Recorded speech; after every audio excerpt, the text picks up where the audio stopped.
दोस्तों, मैं स्वागत करता हूं आपके अपने YouTube channel GK by Sonu sir पर। बच्चों, जैसा आप सभी को पता है कि हमने आने वाले हरियाणा सीटी एग्जाम के लिए एक मुहिम चला रखी है बच्चा, Haryana GK plus national GK की। तो आज हम पढ़ेंगे नेशनल जीके हिस्ट्री का टॉपिक वैदिक सभ्यता के बारे में। वैदिक सभ्यता से लगभग HSSC SSC रेलवे एग्जाम में क्वेश्चन पूछती रहती है। तो आज के सेशन का फर्स्ट क्वेश्चन रहेगा जी वैदिक सभ्यता। हाँ जी बच्चा, फर्स्ट क्वेश्चन रहेगा वैदिक सभ्यता। वैदिक सभ्यता के जनक कौन रहेंगे जी? आर्य रहेंगे। ठीक है जी, वैदिक सभ्यता के जनक कौन रहेंगे? आर्य रहेंगे। एक बार एग्जाम में क्वेश्चन पूछा गया था। जो हमारी वैदिक सभ्यता रहेगी जी, वैदिक सभ्यता, हाँ जी बच्चा, ये 1500 BC से टू 1000 BC तक रहेगी जी। 1500 ईसा पूर्व से लेकर लगभग 1000 ईसा पूर्व तक रहेगी। वो कौन सी सभ्यता रहेगी? वो वैदिक सभ्यता रहेगी। एक बार एग्जाम में क्वेश्चन पूछा गया था बच्चा। जो आर्य रहेंगे जी, जो आर्य है बच्चा, ये संस्कृत भाषा का शब्द रहेगा। ये संस्कृत भाषा का शब्द रहेगा। और आर्यों का अर्थ रहेगा जी, आर्यों का अर्थ क्या रहेगा? श्रेष्ठ। ठीक है जी, आर्य का अर्थ रहेगा श्रेष्ठ। क्या अर्थ रहेगा जी? आर्यों का अर्थ रहेगा श्रेष्ठ। ठीक है जी।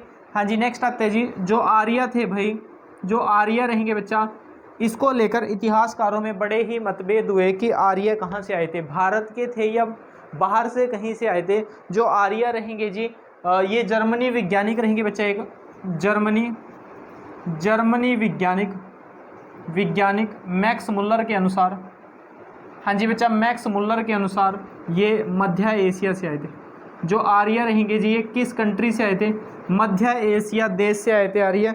जर्मनी वैज्ञानिक मैक्स मुल्लर के अनुसार। 1 मिनट भाई, इंक डाल लूँ मार्कर में। हाँ जी, नेक्स्ट आता है और इम्पोर्टेंट रहेगा जी। इसके अलावा अगर मैं बात करूँ, हाँ जी बच्चा, नेक्स्ट रहेगा जी वैदिक सभ्यता की। जो वैदिक सभ्यता रहेगी जी, वैदिक सभ्यता की जानकारी हमें कहाँ से मिलती है? इसकी जानकारी मिलती है हमें ओनली ऋग्वेद से। ठीक है जी, ऋग्वेद से मिलती है। एक बार पूछा गया था एग्जाम में वैदिक सभ्यता के, हाँ जी बच्चा, वैदिक सभ्यता के प्रमुख देवता कौन रहेंगे जी? तो प्रमुख देवता रहेंगे जी इंद्र। कौन रहेंगे? इंद्र रहेंगे जी। ठीक है जी, इंद्र से क्वेश्चन पूछा जाता है। इंद्र देवता को युद्ध का देवता कहते हैं जी, युद्ध का देवता कहते हैं। हाँ जी बच्चा, वर्षा का देवता कहते हैं, वर्षा का देवता कहते हैं। एक बार पूछा गया था कि मेघों को रोककर कौन से देवता वर्षा करते हैं जी? तो मेघों को रोककर कौन से देवता वर्षा करते हैं जी? इंद्र देवता रहेंगे। हाँ जी बच्चा, कौन रहेंगे? इंद्र देवता रहेंगे। जो मेघों को रोककर वर्षा करते हैं वो कौन से देवता रहेंगे जी? इंद्र देवता रहेंगे। हाँ जी बच्चा, ऋग्वेद में इंद्र देवता का उल्लेख 250 बार आया जी।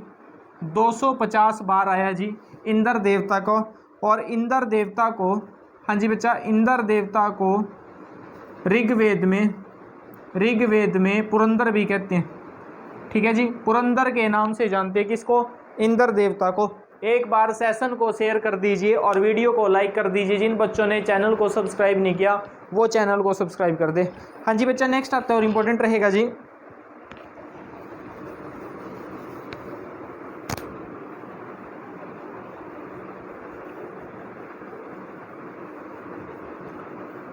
हाँ जी अगला रहेगा जी और इम्पोर्टेंट रहेगा जी। हाँ जी, नेक्स्ट आता है जी, जो वैदिक सभ्यता थी जी, जो वैदिक सभ्यता थी, वैदिक सभ्यता का प्रमुख पशु क्या रहेगा जी? प्रमुख पशु, हाँ जी बच्चा, प्रमुख पशु की मैं बात करूं तो गाय रहेगी। गाय को ऋग्वेद में, हाँ जी बच्चा, गाय को ऋग्वेद में ऐघन्या कहा गया जी, ऐघन्या कहा गया है। ठीक है जी, गाय को। इसके अलावा वैदिक सभ्यता की प्रमुख नदी कौन सी रहेगी जी? प्रमुख नदी रहेगी बच्चा सिंधु नदी। कौन सी रहेगी जी? सिंधु नदी। यानी आर्यों की जो प्रमुख, जो आर्य आए थे वो सबसे पहले जो आर्य रहेंगे जी, आर्य सबसे पहले कहाँ कर बसे थे? पंजाब में। ठीक है जी, आर्य जो रहेंगे बच्चा मध्य एशिया से आकर वो सबसे पहले कहाँ बसे थे जी?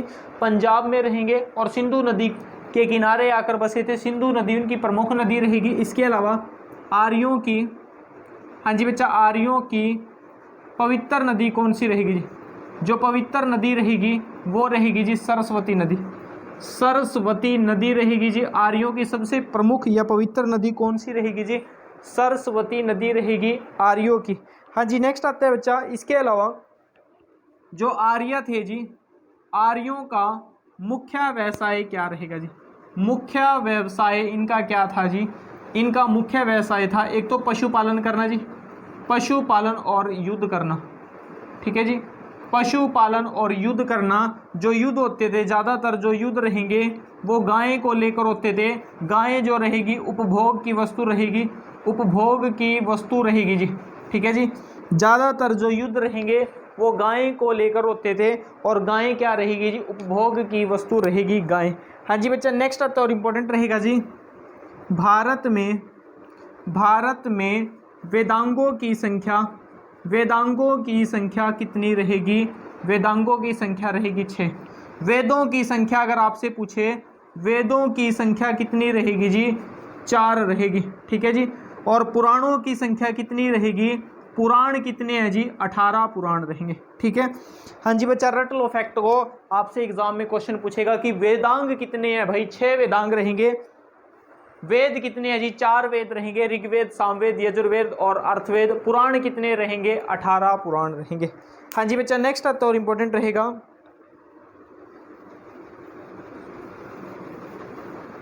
इसके अलावा अगर मैं बात करूं जी, हाँ जी बच्चा, इसके अलावा अगर मैं बात करूं आर्यों की, जो आर्य रहेंगे जी, हाँ जी बच्चा, ये क्वेश्चन पूछा गया था कि भारत का, हाँ जी बच्चा, भारत का आदर्श वाक्य कौन सा जी? भारत का आदर्श वाक्य कौन सा रहेगा? आदर्श वाक्य रहेगा जी सत्यमेव जयते। ठीक है जी, भारत का आदर्श वाक्य कौन सा रहेगा जी? सत्यमेव जयते भारत का आदर्श वाक्य रहेगा, जिसका अर्थ रहेगा जी, सत्यमेव जयते का मीनिंग क्या रहेगा? सत्य की ही विजय, सत्य की ही जीत या सत्य की ही विजय। और जो सत्यमेव, हाँ जी बच्चा, जो सत्यमेव जयते है जी, सत्यमेव, जो सत्यमेव जयते रहेगा, ये कहाँ से लिया गया जी? ये लिया गया मुंडक पनोनिषद से। कहाँ से लिया गया जी? मुंडक पनोनिषद से लिया गया सत्यमेव जयते। कहाँ से लिया गया जी? मुंडक पनोनिषद से रहेगा। हाँ जी बच्चा, तो ये हमारा वैदिक सभ्यता रहेगी जो आने वाले सीटी एग्जाम के लिए रहेगी। एक बार कमेंट करना बच्चा कि आज का सेशन आपको कैसा लगा भाई। ठीक है जी, थैंक यू।